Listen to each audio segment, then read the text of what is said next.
Então já estou recebendo aqui no nosso estúdio o economista Renan Laurentino. Olha ele aqui, bom dia Renan, tudo bem? E hoje a gente vai conversar sobre um assunto que é dúvida, né? Para muitos brasileiros, alguns concordam, outros não, é polêmico. Vamos entender melhor essa história da taxação das compras pela internet com o Renan. É o famoso imposto das brusinhas, né, Renan? Brusinhas já é uma pauta, uma reivindicação, tanto da indústria como do varejo, porque eles acreditam que essas compras que vêm de importação, somente dos sites asiáticos, os aplicativos asiáticos, como é desleal. Então, essa reivindicação já vem com esse aspecto de buscar, de fato, essa igualdade, né, em termos de mercado.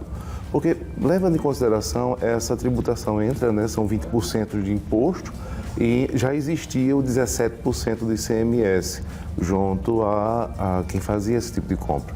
E agora ela não cobria, né, as compras até $50, que dá mais ou menos uns R$265, pegando a discussão do valor do dólar com o real, e ela agora é tributada. Então isso é uma relevância e importância para toda a indústria e varejo nacional. Isso porque muita gente comprava em pequenas quantidades, não pareciam que eram comerciantes, pareciam que eram consumidores comuns, mas na verdade estavam fazendo pequenas compras divididas, que no fim eles pegavam para revender. Então era uma concorrência desleal. Isso mesmo. E ao mesmo tempo a gente precisa discutir alguns pontos. Por exemplo, a discussão, claro, da deslealdade, porque uma loja física, e logo no nosso varejo de Maceió, que é amplo, bairros e tantos outros locais, então isso não pegava muito bem. A própria proteção da indústria mesmo, a discussão também do déficit fiscal do governo, ele precisa de arrecadação, afinal isso já é uma pauta discutida de município, estado, federação, precisa de fato desses valores porque é de onde vem a receita. E uma outra questão também é a mão de obra. Essas empresas, esses aplicativos asiáticos, eles tem uma cadeia de suprimentos meio duvidosa, ou seja, às vezes vem de uma mão de obra que é expropriada. Essa turma, nessas economias asiáticas, elas não têm tanto respaldo trabalhista como nós temos aqui, CLT. Então, tem também esse aspecto social de você pensar assim, eu compro uma confecção num site desse, num aplicativo desse, está vindo da mão de quem? Então, a gente precisa realmente reforçar a indústria e o varejo. Então, já está valendo?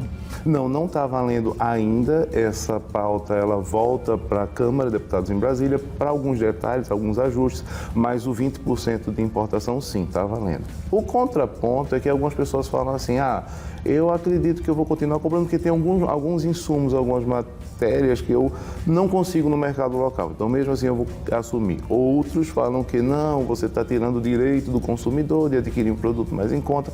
Mas não é assim, não. A gente precisa realmente pensar na nossa indústria e no nosso varejo. Afinal, quem contrata, quem gera renda, quem movimenta a economia, são os que aqui estão. Mas é claro que todo mundo sempre tem os contrapontos e as reclamações. Então, apesar de gerar um certo desgosto em uma parcela da população que queria comprar sem mais essas taxações, essa matéria deve ser totalmente aprovada, já é unânime, né? Um consenso entre os nossos representantes lá no Congresso. Isso, vem alguns ajustes, algumas discussões, alguns detalhes, mas ela já é, de fato, atendendo, ela não atende 100% às reivindicações da indústria e do varejo, mas já é um ponto interessante, um ponto de partida importante nesse resguardo. É uma barreira? É uma barreira.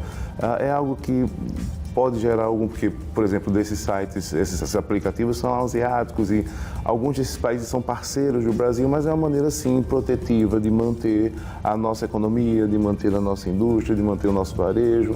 Eu sou muito contente com isso porque eu, de fato, sou bairrista mesmo, compro produtos da indústria alagoana, frequento o varejo tão amplo, né, que não ficou só no centro da cidade ou no Jacintinho, já conhecido, mas eu frequento Graciliano Ramos, Ponta Grossa com aquela parte automotiva, enfim, a gente tem que valorizar de fato o empreendedor alagoano, maceiense, brasileiro como um todo. Perfeito, Renan, muito obrigada, viu, pela sua participação hoje aqui no Balanço Geral Alagoas, fazendo a gente entender a importância dessa taxação. Essa palavra nunca é boa para o nosso ouvido, né? Imposto, taxação, mas tem um cunho social que tem que ser observado. Tem o social, tem o econômico e antes de qualquer coisa ainda vem também mais respaldado essa discussão da reforma tributária, que claro, se eu estou colocando barreiras para que o consumidor não pegue esse produto importado, mas eu também tenho que dar condições de preços acessíveis, justos, para esse consumidor também adquirir melhor no mercado local. E essa pauta já está bem trabalhada, né, da reforma tributária, isso é importante também. Perfeito, Renan, como é bom poder contar com você aqui, viu? Eu que agradeço. Obrigada, um bom dia para você.